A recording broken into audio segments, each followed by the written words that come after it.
Guys, I want to show you something. This is the EV5 GT Line S. It's just arrived at our dealership, so I wanted to make a video straight away for you.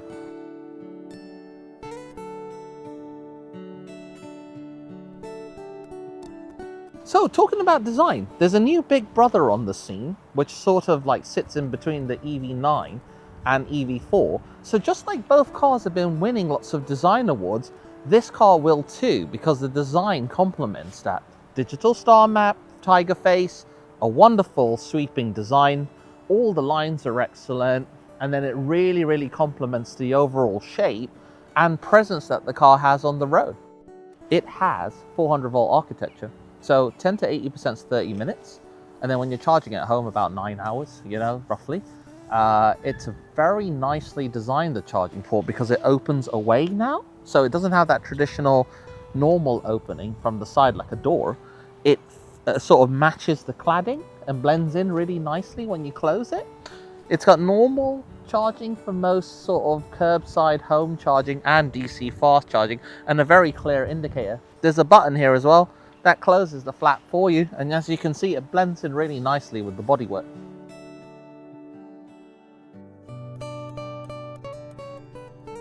So on GT Line S, as the top model, you get picture-in-picture cameras, blind spot detection, and a 360 surround camera, which is generated in companion with these door mirrors. You've got door handles that pop out and they go flush as well, so when you're driving, that's really nice. So it just adds to the overall sweeping design of the car. You get privacy glass at the back and the rear windows too. So overall, the design and cladding and arches on the car are extremely nice on this car.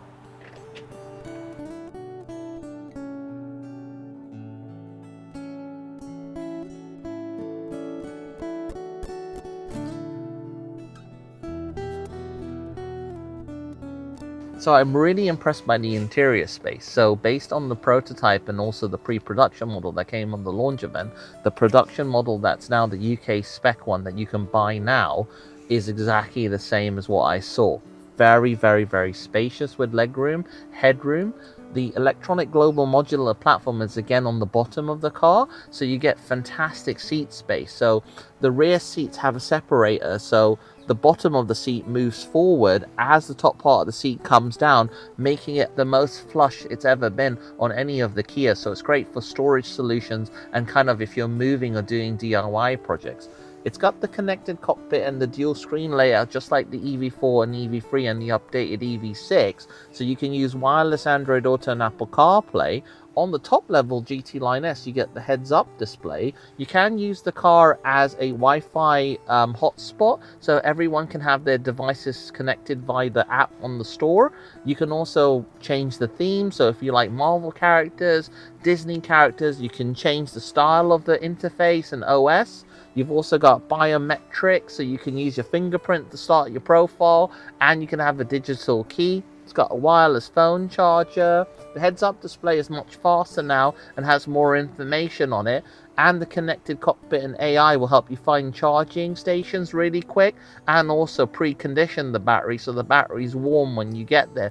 A very good way to maintain battery performance and range. The car is very impressive. So the car's got a really good spacious boot. Carpet can go 2 levels, so that if you have different size kind of luggage requirements or DIY projects, you've got that freedom of movement. It's got these little clips that can move across this rail here, so if you want to tie things down, you've got that extra bit of control. Car has a domestic plug here, so you can use any kind of device really, kettles, or like if you were doing a DIY project, like maybe with a table, like a saw, or jigsaw, screwdrivers, that need anything that needs power really. The parcel shelf's removable and you can take it with you too. And then when the seats fold down, which I'll show you in the next clip, they go really flat. So the car's got this really great new trick where these two pieces are separated. So this will go forward as it's coming down, and have a look at this. The seats go really flat. This is the flattest I've ever seen rear seats go down on a Kia. So it's fantastic for things like DIY projects if you've got floorboards, or if you're moving, and you need more space for boxes or a TV. You can get a accessory kit here that protects it, so you can get a trunk line extension kit that can protect the carpet.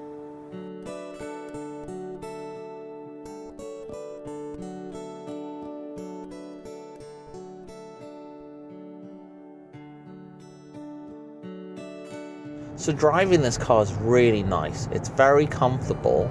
If you have all the different kind of driver aids on, it makes driving very stress-free, because the car's got sort of like a LiDAR based system for the adaptive cruise control, and then also it can sort of map cars, keep yourself in lane with lane keep assist and steering wheel assist.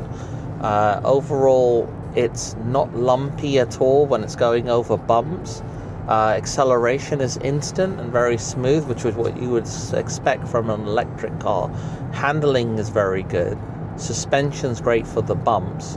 I thought, it being a front-wheel drive car, that maybe in some of the gravelly areas you might have a bit of issue with traction, but I'm very happy to say that that's not a problem, because I've taken it on some twisties and it hasn't broken a sweat on gravelly roads. It really has good traction and grip. The actual dimensions of the car, it's not as wide as I thought it would be, you know, based on what I was seeing in pictures and stuff and the prototypes. I was like, you know, is this car going to be good for London roads? The UK spec one has been specifically made for this market, so it's really nice and tall, and then the lines are narrow, so it fits car park spaces without any problem. So you don't have to be worried about parking it in London sort of like scenarios and other towns that you might go to where parking's at a premium. Plus, as we'll show you in the video, the car can park itself as well.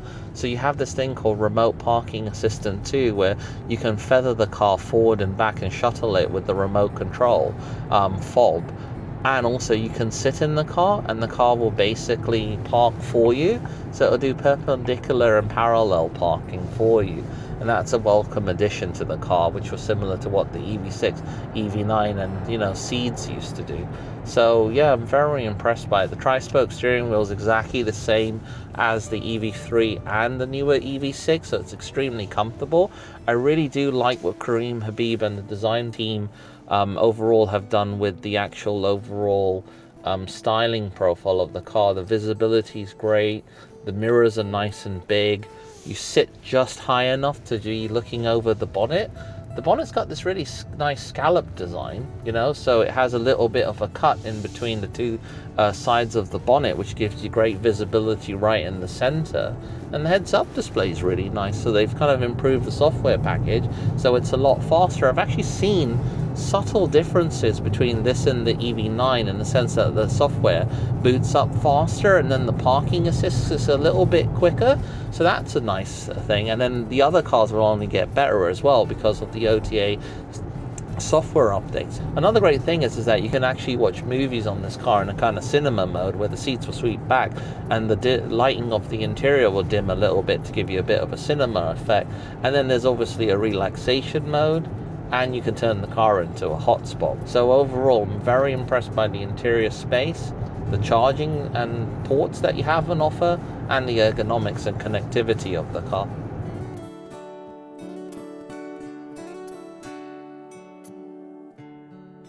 Alright guys, I'm going to show you something really cool. So this car, just like the EV6 and the EV9, because of its size, can actually park itself. So what you do is you line yourself up at low speeds near a bay, and then what you do is you glide the car across after you hold down the park button, and then what it'll do is it'll scan for a car park space. So it's hunting for a space now, and then if it can see the space, it will help you park.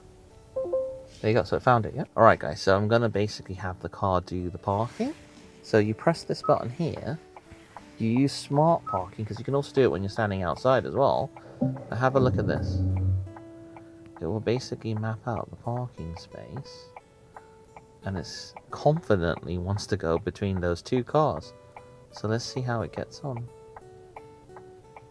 So it's seen that Vauxhall Astra, and it knows that it's going to come between them, so it's lining itself up really neatly. What it does is it uses a combination of sonar and the cameras to judge itself. And then these modern Kias have also sort of like a LiDAR based system for adaptive cruise control. So they're very smart. They've taken all the innovations from like things like submarines, fighter jet technology, and other things, and they've integrated them into commercial cars, which gives us a fantastic way to have these kind of robotic assistants helping us park. So it's fantastic. Car's got zones of safety as well, so it tells you how close you are to doors and things, and how you're doing. And there you go, parking's done. So a fantastic addition to the Kia lineup. I was really excited about the car coming. Now that it's here, I'd love for you to come and try it. Take it out for a spin with me at GWR Kia.